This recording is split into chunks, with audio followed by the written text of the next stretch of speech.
تو بھائی بات یہ ہے کہ دنیا جو ہے وہ نہ باغ کا نام ہے، نہ جائیداد کا نام ہے، نہ کاروں کا، نہ بنگلوں کا. دنیا نام ہے اس چیز کا جو آپ کو اللہ سے غافل کر دینے والی چیز ہو.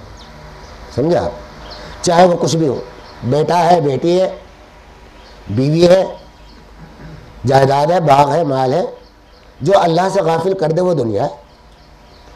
کروڑوں روپے کے آپ مالک ہیں، جائز طریقے سے اس کا حق ادا کرتے ہیں اور جائز طریقے سے اس کو خرچ کرتے ہیں، جائز طریقے سے کماتے ہیں اور اللہ کے احکام پر عمل کرتے ہیں، تو وہ کروڑوں روپے آپ کی نعمت ہیں، دنیا نہیں ہے، وہ دین ہے. لوگ اصل میں مالداری کو دنیا سمجھتے ہیں. مالداری کا نام دنیا نہیں ہے، دنیا نام ہے غفلت کا، کہ جو اللہ سے غافل کر دے.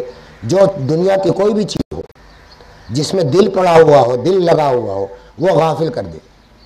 تو وہ یہی وجہ ہے کہ حدیث میں ایسی تعلیمات ہمیں ملتی ہیں کہ صحابہ کرام کی تربیت حضرت صلی اللہ علیہ وسلم نے عجیب انداز میں فرمائی. حضرت ابو عبیدہ بن جراح رضی اللہ تعالیٰ عنہ بڑے درجے کے صحابی ہیں اور یہ بھی عشرہ مبشرہ میں سے ہیں. پہلے بحرین کے گورنر تھے، پھر شام میں ہو گئے تھے حضرت عمر فاروق رضی اللہ تعالیٰ عنہ کے زمانے. بحرین کے گورنر تھے.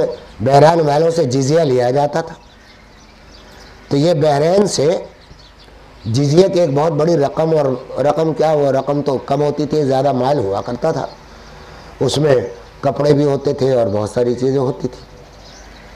وہ لے کر آئے تو حضرت صلی اللہ علیہ وسلم، اچھا صحابہ کو معلوم ہوا، انصاری صحابہ کو، تو صحابہ کی حالت اس وقت بڑی تنگ دستی کی حالت تھی، شروع کا زمانہ تھا. تو جب وہ مال آیا تو صحابہ کو تمنا ہوئی، آپ کی عادت تھی کہ یہ سارا مال جزیہ کا صحابہ میں تقسیم فرما دیا کرتے تھے. تو السلام علیکم تشریف لائے. بہرحال اب وہ صحابہ انصار کو یہ خیال تھا کہ اب ہمیں تقسیم ہوگا. تو حضرت صلی اللہ علیہ وسلم صبح کی نماز پڑھا کر فجر کی آپ اپنے حجرے کی طرف تشریف لے جانے لگے تو صحابہ اکرام سامنے آ گئے. انصاری صاحب کچھ لوگ وہ منہ سے کچھ نہیں بولے، لیکن آ کر سامنے تھوڑا سا کہ حضور کی نظر پڑ جائے ہماری. حضرت صلی اللہ علیہ وسلم سمجھ گئے کہ یہ صحابہ تقاضا کر رہے ہیں کہ یہ مال آیا ہے تقسیم کر دو. تو آپ نے فرمایا کہ خوشخبری ہو آپ لوگوں کو کہ یہ مال آیا ہے یا آپ ہی میں تقسیم کیا جائے گا.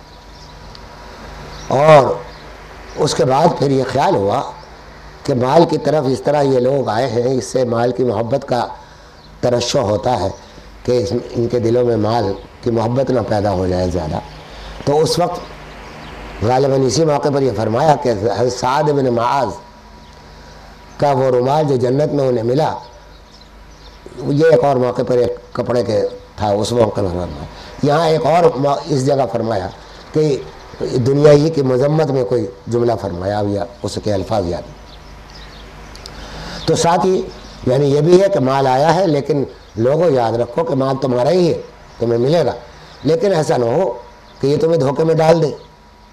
فلا تغرنکم الحیات الدنیا، یہ دنیا کی زندگی تمہیں دھوکے میں نہ ڈال دے کہ یہ مال تمہارے دلوں میں نہ گھس جائے. تو اس طرح کے اسی طرح آپ دیکھیں گے کہ دنیا کے بارے میں کہیں تو حضور صلی اللہ علیہ وسلم فرما رہے ہیں کہ الدنیا جیفۃ طالبوہا کلاب، کہ دنیا جو ہے مردار ہے اور اس کے چاہنے والے کتے ہیں.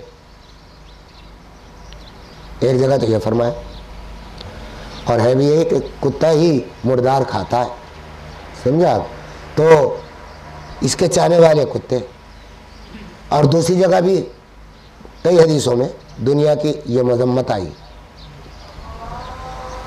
مذمت آئی ہے کہیں کسی مختلف الفاظ. اور قرآن کریم میں بھی ایسے ہی، قرآن کریم میں ایک جگہ یہ فرمایا کہ دنیا کو خیر کے لفظ سے تعبیر کیا، دنیا کو فضل کے لفظ سے تعبیر کیا. تو وابتغوا من فضل اللہ فرمایا کہ دنیا تم جاؤ اور کاروبار میں لگو اور اللہ کے فضل کو حاصل کرو. تو فضل فرما رہے ہیں دنیا کو، خیر کا لفظ پڑھا ربنا آتنا فی الدنیا حسنۃ وفی الآخرۃ حسنہ، تو دنیا میں جو حسنہ ہے وہ کیا ہے؟ یہ مال ہے، تو یہ عطا فرما دے، اس کو خیر کہا، فضل کہا، اور دوسری طرف دنیا کی مذمت بیان کی گئی، تو دنیا وہی مذمت والی ہے۔ اب واضح ہو جائے گی یہ بات کہ اعتراض نہیں ہے ان دونوں حدیثوں میں۔ بعض لوگوں نے اس پر کلام کیا ہے کہ حضور نے ایک جگہ مردار سے خطاب کیا، ایک جگہ اس کو خیر کہا، تو اس ان دونوں حدیثوں میں تضاد ہے۔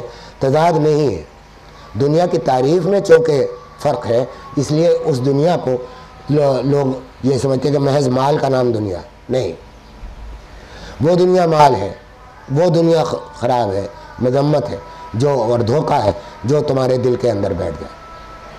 اور مولانا رومی رحمۃ اللہ علیہ کی وہ مثال تو اکثر میں اپنے بیانات میں دیا ہی کرتا ہوں، اور وہ بڑی عجیب بلیغ مثال ہے۔ تو دنیا کو کس درجے میں رکھنا چاہیے؟ فرمایا کہ تمہارا دل ایک کشتی کے مانند ہے، اور کشتی کے چلنے کے لیے تو ضروری ہے کہ پانی بھی ہو، سمندر ہو، دریا ہو، تالاب ہو۔ تو یہ دنیا جو ہے یہ تالاب ہے، دریا ہے۔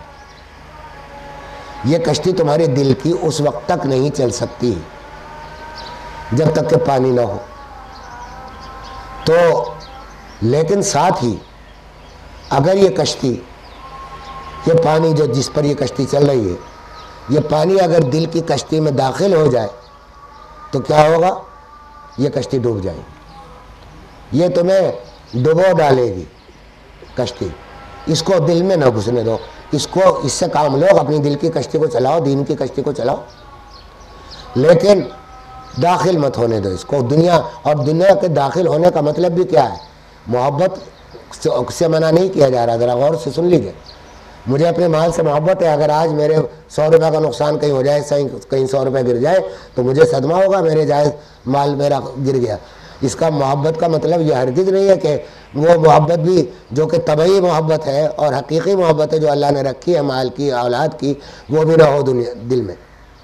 اس محبت سے منع نہیں کیا جا رہا، بلکہ یہ کیا جا رہا ہے کہ اس 100 روپے کے مال کو تلاش کرنے کے لیے جو گم گیا ہے، میری نماز جا رہی ہے، سمجھا؟ اب اگر وہ نماز میں نے چھوڑ دی اور 100 روپے کی تلاش میں لگ گیا ہوں تو پھر تو یہ دنیا، یہ 100 روپے وبال بن گئے۔ اور اگر چھوڑ دیا کہ بھئی اب نماز کا وقت ہو گیا، ٹھیک ہے، لے، گم گئے، دینے والا موجود دے دے گا۔ تو اس واسطے محبت بھی منع نہیں ہے، محبت دنیا کی محبت جو ہے وہ بھی دنیا نہیں ہے، محبت کی جائز محبت جو ہے، اولاد کی جائز محبت جو ہے وہ بھی دنیا نہیں۔ دنیا وہی ہے، وہ ہر اس چیز کی محبت، چاہے بیٹے کی ہو، مال کی ہو، بیوی کی ہو، جائیداد کی، کوٹھی کی، پیسے کی، جو آپ کو اللہ سے غافل کر دے وہ دنیا ہے۔ تو ایک شخص اگر 100 روپے کا مالک ہے اور وہ دل میں موجود ہے، وہ احکام پر عمل نہیں کر رہا، تو وہ 100 روپے اس کے دنیا ہے، اور 1 کروڑ روپے کا مالک ہے اور وہ سارے حق ادا کر رہا ہے اور اللہ تعالیٰ کے احکام کی پابندی کر رہا ہے، تو وہ کروڑ روپے دنیا نہیں ہے۔